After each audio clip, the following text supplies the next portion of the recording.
Hello. Same chapter cardiovascular training and adaptations हम कर रहे हैं। आज हमारा टॉपिक है cardio respiratory system and energy. एक एक करके देख लेते हैं। कार्डियो मतलब हुआ हार्ट और उसके ब्लड वेसल्स हो गया। रेस्पिरेटरी सिस्टम का मतलब काम क्या है? रेस्पिरेटरी सिस्टम में सबसे पहले देखो रेस्पिरेटरी सिस्टम में क्या क्या है। रेस्पिरेटरी सिस्टम में आपके लंग्स हो गए और पैसेज वेज हो गए। ठीक है, रेस्पिरेटरी सिस्टम का काम क्या है? रेस्पिरेशन का। रेस्पिरेशन का मतलब क्या होता है? Exchange of gases. ठीक है, तो यहाँ पर टोटल कितने कार्डियो में आ गया आपके हार्ट और ब्लड वेसल्स, और रेस्पिरेटरी सिस्टम में आ गए लंग्स और उसके पैसेज वेज। ये चारों मिलकर किस तरह से एनर्जी प्रोडक्शन में कंट्रीब्यूट करते हैं? क्योंकि एनर्जी प्रोडक्शन के लिए क्या चाहिए होती है हमारी बॉडी को? एनर्जी प्रोडक्शन के लिए ऑक्सीजन की रिक्वायरमेंट होती है। ठीक है, तो ये किस तरह से कंट्रीब्यूट करते हैं एनर्जी प्रोडक्शन में? एनर्जी प्रोडक्शन का मतलब है एटीपी प्रोडक्शन। एटीपी क्या है? एटीपी हमारी बॉडी की क्या है? एनर्जी करेंसी है। किसी भी तरह की मूवमेंट करने के लिए, फिजिकल मूवमेंट करने के लिए या मसल्स को कंट्रैक्ट करने के लिए बॉडी को क्या चाहिए होती है? एनर्जी चाहिए होती है। एनर्जी कहां से मिलती है? एनर्जी मिलती है आपके एटीपी से। ठीक है, तो देख लेते हैं। कार्डियो रेस्पिरेटरी सिस्टम जो है वो रिस्पॉन्सिबल है तीन बेसिक प्रोसेस के लिए। तीन बेसिक प्रोसेस जो क्या करते हैं? एनर्जी को प्रोड्यूस करते हैं। यानी कि कार्डियो रेस्पिरेटरी सिस्टम की रिस्पॉन्सिबिलिटी एनर्जी प्रोडक्शन में किस तरह से है? उसके तीन बेसिक प्रोसेस हैं। Number one, oxygen carrying capacity. कि कार्डियो रेस्पिरेटरी सिस्टम की ऑक्सीजन कैरिंग कैपेसिटी कैसी है? ठीक है, ये इफेक्ट करता है दो प्राइमरी फंक्शन से। Number one, sufficient exchange of air between the alveoli. मैंने बताया एल्वेली वो पार्ट है लंग्स का जहां पर क्या होती है? एक्सचेंज ऑफ गैसेस होती है। ठीक है, अगर एल्वेली वाले पार्ट में जो रेस्पिरेशन जो होगा वो सफिशिएंट लेवल पे होगा, यानी कि बॉडी को जितना रिक्वायर्ड होगा उतना उस लेवल पे होगा, तो क्या होगा? उसकी रेस्पिरेटरी सिस्टम की ऑक्सीजन कैरिंग कैपेसिटी क्या होगी? काफी हद तक इन्फ्लुएंस होगी या इंक्रीज होगी, जिससे क्या होगा? वो काफी हद तक क्या कंट्रीब्यूट करेगा? एनर्जी प्रोडक्शन के लिए कंट्रीब्यूट करेगा। दूसरा है haemoglobin concentration in the blood. Haemoglobin क्या है? हीमोग्लोबिन जो है, हीमोग्लोबिन का काम क्या है? ये ब्लड में ऑक्सीजन को बाइंड करते हैं और क्या करते हैं? कैरी करते हैं। तो अगर सफिशिएंट लेवल पे हीमोग्लोबिन कंसंट्रेशन होगा ब्लड में, तो ये क्या करेंगे? ये ज्यादा से ज्यादा ऑक्सीजन को बाइंड करेंगे है और ज्यादा से ज्यादा ऑक्सीजन को कैरी करेंगे और क्या करेंगे? डिलीवर करेंगे कहां पर? सेलुलर लेवल पे। क्योंकि हमारी बॉडी में जो एटीपी प्रोडक्शन होता है वो सेलुलर लेवल पे होता है। ठीक है, तो अगर हीमोग्लोबिन कंसंट्रेशन सफिशिएंट लेवल पे होगा तो ये ज्यादा से ज्यादा ऑक्सीजन को बाइंड करेंगे और ज्यादा से ज्यादा ऑक्सीजन को बाइंड करके क्या करेंगे? कैरी करेंगे। कैरी कैसे करते हैं? ये ट्रांसपोर्टेशन का काम कैसे करते हैं? ब्लड से। ठीक है, वो ब्लड कहां जाएगा? वो ब्लड जाएगा सेल्स के लेवल पे या सेलुलर लेवल पे, जहां पर क्या होगा? एटीपी प्रोडक्शन होगा। दूसरा काम है ऑक्सीजन डिलीवरी का। इनका एक काम था ऑक्सीजन को कैरी करने का और दूसरा काम क्या था? ऑक्सीजन को डिलीवर करने का। डिलीवर कहां पर करने का? डिलीवर सेलुलर लेवल पे या सेल्स के लेवल पे डिलीवर करने का। अब ऑक्सीजन डिलीवरी जो है वो फंक्शन है कार्डिक आउटपुट का। कार्डिक आउटपुट क्या है? मैंने बताया था हार्ट के फंक्शन में बताया था। जब हार्ट कंट्रैक्ट करता है तो हार्ट का जो वेंट्रिकल वाला पार्ट होता है, लेफ्ट वेंट्रिकल और राइट वेंट्रिकल दोनों एक साथ कंट्रैक्ट करते हैं। दोनों ही ब्लड को पंप करते हैं, लेकिन दोनों अलग अलग ब्लड को पंप करते हैं और दोनों का काम जो है वो अलग अलग है। कैसे? आप देखो, जो लेफ्ट वेंट्रिकल का काम है जब हार्ट पंप होता है या हार्ट कंट्रैक्ट होता है, तो लेफ्ट वेंट्रिकल का काम क्या है? लेफ्ट वेंट्रिकल का काम है ऑक्सीजनेटेड ब्लड जो उसके पास आया है लंग्स के थ्रू, उसको कहां फेंकता है? वो अरोटा के थ्रू। अरोटा क्या है आपकी? अरोटा आपकी है आर्टरीज। ठीक है, वो बड़ी आर्टरीज है। वो कहां पर फेंकता है उसको, या कहां पर ब्लड करता है, पंप करता है? अरोटा के थ्रू वो क्या देता है? Rest of the body part पे। दूसरा काम क्या है? राइट वेंट्रिकल का काम क्या है? राइट वेंट्रिकल भी कॉन्ट्रैक्ट होता है, वो भी ब्लड को पंप करता है, लेकिन ये डीऑक्सीजनेटेड ब्लड को पंप करता है और पल्मोनरी आर्टरीज के थ्रू किसके पास भेजता है? लंग्स के पास।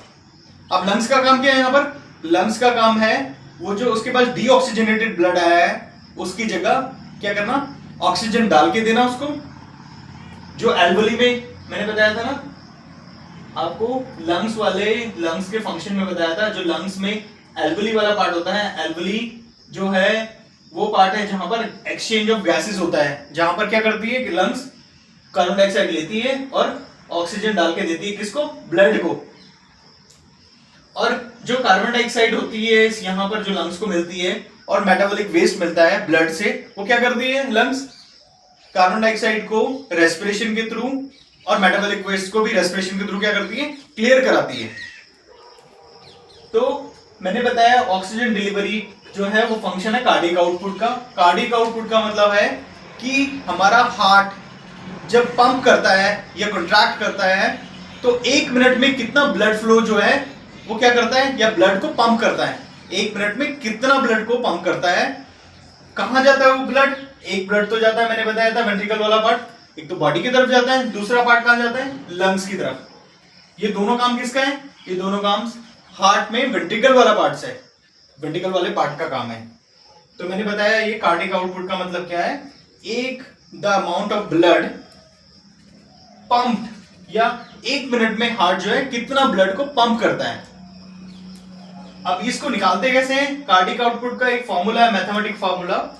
कार्डियक आउटपुट का मतलब हो गया Q, इसको मल्टीप्लाई करते हैं, यहां पर होता है HR इंटू SV। HR का मतलब होता है हार्ट रेट, यानी कि आपका बॉडी या आपका हार्ट जो है वो कितना बार धड़कता है, कितने 1 मिनट में, या कितनी बार बीट, उसकी कितनी बीट होती है, किसमें 1 मिनट में कितनी बार बीट करता है वो, ठीक है, उसको बोलते हैं HR। SV है, इसमें भी SV में और कार्डियक आउटपुट में डिफरेंस समझना। कार्डियक आउटपुट में है 1 मिनट में हार्ट कितना ब्लड पंप करता है, और स्ट्रोक वॉल्यूम में भी हार्ट जो है कितना ब्लड पंप करता है, लेकिन एक बीट में या एक बार कॉन्ट्रैक्ट करने में, ठीक है, दोनों में डिफरेंस ये है। कार्डियक आउटपुट में क्या है, हार्ट 1 मिनट में कितना ब्लड को पंप करता है टोटल, और स्ट्रोक वॉल्यूम में कितना है, हार्ट कितने ब्लड को पंप करता है एक बीट में, ठीक है। तो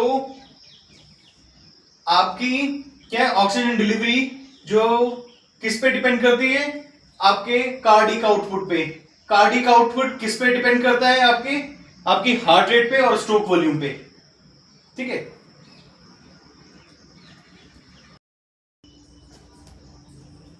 हम कर रहे थे the cardio respiratory system and energy. Cardio respiratory system क्या कंपोनेंट कौन कौन से हैं, सबसे पहले आपका हार्ट, उसके ब्लड वेसल्स, लंग्स और पैसेजवेज, ये चारों मिलकर एनर्जी प्रोडक्शन में किस तरह से कंट्रीब्यूट करते हैं। एनर्जी प्रोडक्शन के लिए क्या, हमारी बॉडी को या हमारी बॉडी में जो एनर्जी प्रोडक्शन होता है वो सेलुलर लेवल पे होता है, ठीक है, और हमारी बॉडी को सेलुलर लेवल पे एनर्जी प्रोडक्शन के लिए क्या चाहिए होता है, ऑक्सीजन चाहिए होता है, ठीक है। तो ऑक्सीजन का इस्तेमाल करके हमारी बॉडी क्या करती है, एनर्जी प्रोडक्शन करती है, यानी कि एटीपी प्रोड्यूस करती है, जो हमारी बॉडी की क्या है, एनर्जी करेंसी है। तो ये चारों कंपोनेंट्स मिलके किस तरह से एनर्जी प्रोडक्शन में कंट्रीब्यूट करते हैं, ठीक है। उसमें सबसे पहले था oxygen carrying capacity. Oxygen carrying capacity का मतलब ये था, ये भी दो चीजों पे डिपेंड करता है। नंबर 1, एक तो सफिशिएंट जो आपके लंग्स में जो एल्वोली होते हैं ना, वहां पर जहां पर आप क्या करते हैं, जहां पर रेस्पिरेशन का काम होता है, रेस्पिरेशन का काम होता है कहां पर, एल्वोली में। एल्वोली कहां होता है, लंग्स में होते हैं, जहां पर गैसेस एक्सचेंज होती है।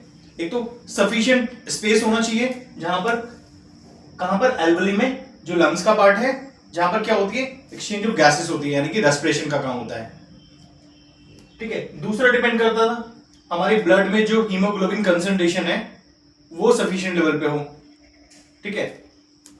सेकंड हमने किया था oxygen delivery. Oxygen delivery depend करता है आपके किस पे, कार्डियक आउटपुट पे। कार्डियक आउटपुट क्या था, कार्डियक आउटपुट ये था जो कि हार्ट जो है क्या करता है, जितना ब्लड फ्लो या ब्लड पंप करता है 1 मिनट पे, उसको क्या बोलते हैं, उसको बोलते हैं कार्डियक आउटपुट, ठीक है। कार्डियक आउटपुट डिपेंड करता था आपके HR और SV पे। HR का मतलब होता है हार्ट बीट पर मिनट, और एसबी का मतलब होता है स्ट्रोक वॉल्यूम, यानी कि एक बीट में या एक बार दिल जो आपका हार्ट जो धड़कता है वो कितने ब्लड को पंप करता है। ठीक है, इन दोनों को अगर मल्टीप्लाई कर दें तो क्या आ जाएगा, कार्डियक आउटपुट आ जाएगा। अब आगे है इजेक्शन फ्रैक्शन। इजेक्शन फ्रैक्शन क्या है देख लेते हैं। जैसे मैंने हार्ट का डायग्राम बना रखा है, हार्ट में क्या होता है, ये 4 चैम्बर्स है, ऊपर वाले चैम्बर्स क्या है, आर्ट्रियम है, नीचे वाले चैम्बर्स वेंट्रिकल्स है। मैंने प्रीवियस वीडियो में भी बहुत बता रखा है, लेकिन एक बार और देख लेते हैं। ठीक है, अगर मैं इस तरह से खड़ा हूं तो मेरा लेफ्ट साइड है और ये मेरा राइट साइड है। तो आप देख सकते हो ये आपका लेफ्ट एट्रियम हो गया, ये आपका राइट एट्रियम हो गया, ये आपका राइट वेंट्रिकल हो गया और ये आपका लेफ्ट वेंट्रिकल हो गया। तो सबसे पहले क्या होता है, आप देखोगे हमारे जब हार्ट जो है ना फंक्शन करता है ना, तो उसमें 2 फेजेस होते हैं। एक फेज होता है कॉन्ट्रैक्शन फेज, जिसे सिस्टोल फेज बोलते हैं। ठीक है, कॉन्ट्रैक्शन फेज में क्या होता है, हार्ट का वेंट्रिकल पार्ट जो है वो कॉन्ट्रैक्ट करता है। कब, जब ये ब्लड से फिल हो जाता है तो हार्ट का जो वेंट्रिकल वाला पार्ट है जो कॉन्ट्रैक्ट करता है। लेफ्ट वेंट्रिकल क्या करता है, ये ब्लड को पंप करता है। ठीक है, और कहां पर भेजता है, rest of the body part में, किसके थ्रू, अरोटा के थ्रू। अरोटा क्या है, आपकी एक आर्टरीज है, बड़ी आर्टरीज है, और सेम टाइम पर ही राइट वेंट्रिकल भी कॉन्ट्रैक्ट करता है। ठीक है, मैंने बताया जब हार्ट कॉन्ट्रैक्ट करता है तो आपका वेंट्रिकल वाला पार्ट जो है ये ब्लड को पंप करता है, और जो आपका लेफ्ट वेंट्रिकल वाला पार्ट है ये ऑक्सीजनेटेड ब्लड को पंप करता है और अरोटा के through rest of the body part की तरफ क्या करता है, भेजता है।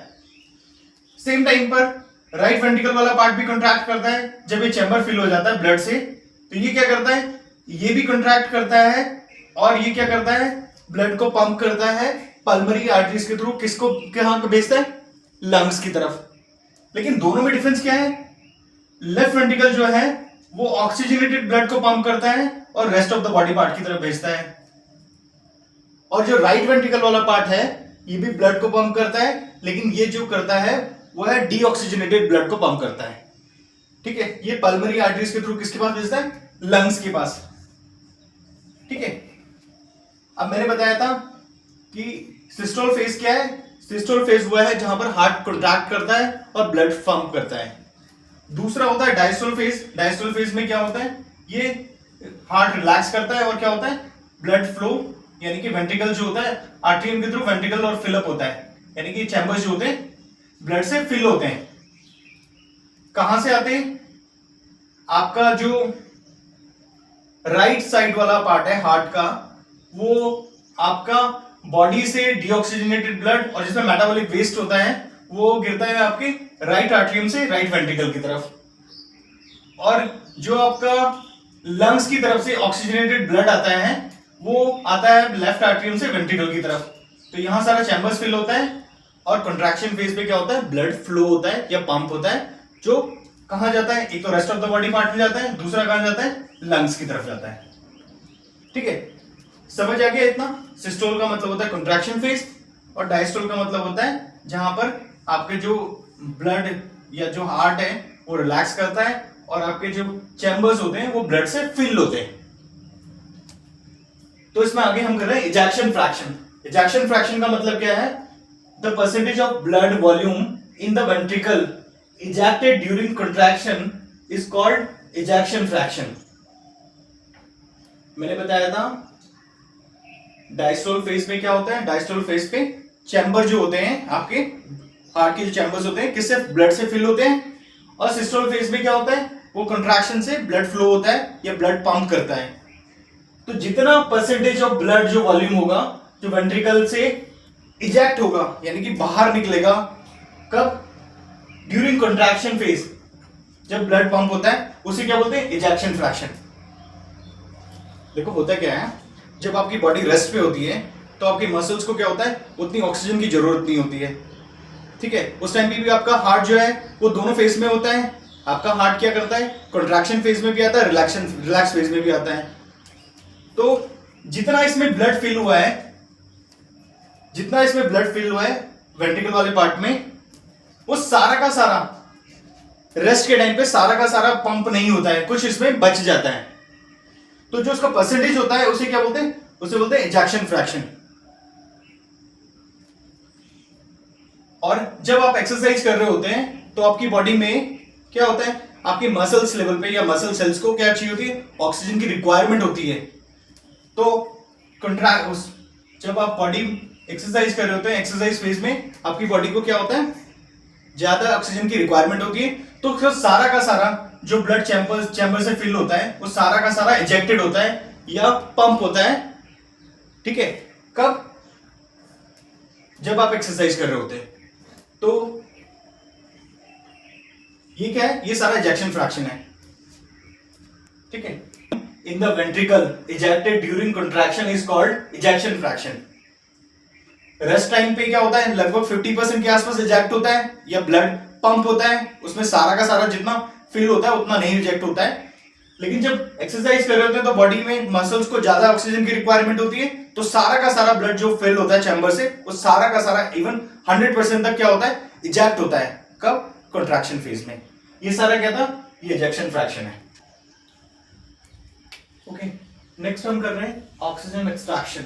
ऑक्सीजन एक्सट्रैक्शन में देखो, cardio respiratory system and energy. Cardio respiratory system के मैंने बताया 4 कंपोनेंट्स थे, आपके हार्ट हो गया, आपके ब्लड वेसल्स हो गया, लंग्स हो गया, उसके पैसेजवेज।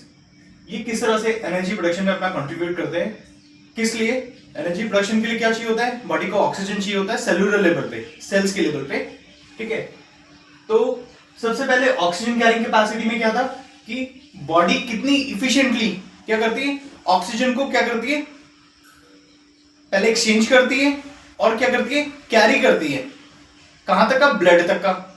अब वो ब्लड जो होता है वो कहां पर पहुंचता है, वो ब्लड पहुंचता है आपके हार्ट पे, यानी कि सेकंड पार्ट आ गया ऑक्सीजन डिलीवरी।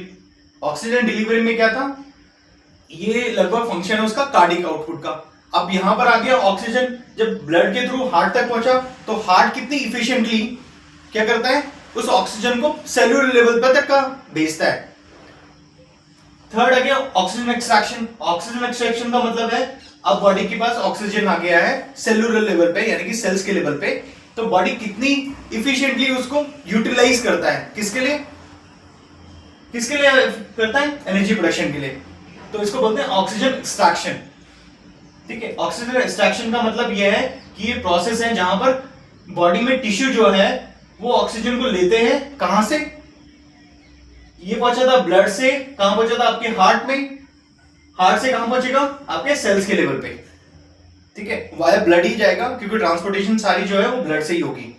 तो ऑक्सीजन एक्सट्रैक्शन में ये था कि बॉडी जो है वो सेल्स के लेवल पे ऑक्सीजन को कितनी इफिशिएंटली क्या करती है, यूटिलाइज करती है, किसके लिए, एटीपी प्रोडक्शन के लिए। तो ये था आपका सारा कार्डियो रेस्पिरेटरी सिस्टम और एनर्जी। नेक्स्ट टॉपिक है हमारा रेस्पिरेटरी एक्सचेंज रेशियो, जिसे RER बोलते हैं। इसका एक मैथमेटिकल फॉर्मूला है, carbon dioxide divided by oxygen consumed. कि हमारी बॉडी ऑक्सीजन को कंज्यूम करके या ऑक्सीजन को इस्तेमाल करके कितना जो है कार्बन डाइऑक्साइड प्रोड्यूस करती है, वो क्या कहलाता है, वो आपका कहलाता है RER, यानी कि रेस्पिरेटरी एक्सचेंज रेशियो। ठीक है, RER जो है ये मार्कर है किसका, the proportion of fat and carbs being used for fuel at different intensity during steady state exercise। क्या है, RER जो मार्कर है किसका, कि बॉडी ने कितना फैट और कार्ब्स को क्या करा है, यूज करा है, किसके लिए, फ्यूल के लिए, है ना, डिफरेंट इंटेंसिटी पे during steady state exercise. Steady state exercise मैंने बताया था कि जब हम एक्सरसाइज करते हैं तो हमारा बॉडी क्या होता है, हमारा बॉडी क्या करता है, सबसे पहले एटीपी जो बॉडी में स्टोर है और सीपी यानी कि क्रेटिनिन फॉस्फेट को इस्तेमाल करता है। किसी भी लेवल पे आप इंटेंसिटी को मतलब किसी भी तरह से एक्सरसाइज स्टार्ट करो किसी भी लेवल पे, तो पहले 3 मिनट क्या करती है बॉडी, एटीपी और सीपी को स्टार्ट क्या करती है, इस्तेमाल करती है फ्यूल के रूप में। ठीक है, फिर 3 मिनट के बाद क्या करती है बॉडी जो है वो सीधा एक स्टडी स्टेट पे पहुंचती है, जहां पर स्टडी स्टेट क्या है, स्टडी स्टेट वो स्टेट है जहां पर ऑक्सीजन की डिमांड जो होती है और जो ऑक्सीजन की सप्लाई होती है मैचअप कर पाती है। यानी कि हमारी बॉडी को जितनी ऑक्सीजन की कंजप्शन या ऑक्सीजन की जरूरत होती है उतना उसकी सप्लाई हो पाती है। तो वहां पर वो क्या कहलाती है, वो स्टडी स्टेट एक्सरसाइज होती है, जहां पर क्या करता है, इंटेंसिटी कम हो जाती है और बॉडी स्विच करती है किस पे, फैट मेटाबॉलिज्म पे। यानी कि फैट को इस्तेमाल करती है किसके लिए, फ्यूल के लिए। अब लिखा है at rest the average RER 0.75 यानी कि 1 से भी कम is meaning that body is burning 85% fat and 15% carbs। Even steady state में भी हमारी बॉडी जो होती है वो 100% क्या करती है, फैट को फ्यूल के रूप में नहीं लेती है। वो लगभग 70 to 85% क्या करती है, किससे इस्तेमाल करती है, फैट को इस्तेमाल करती है फ्यूल के रूप में, और बाकी 25% से लेकर 15% के बीच में किसको इस्तेमाल करती है, कार्ब्स को, यानी कि ग्लूकोज और ग्लाइकोजन को इस्तेमाल करती है। लिखा है इंटेंसिटी जैसे इंक्रीज होती है तो हमारा क्या होता है, RER जो होता है वो इंक्रीज हो जाता है।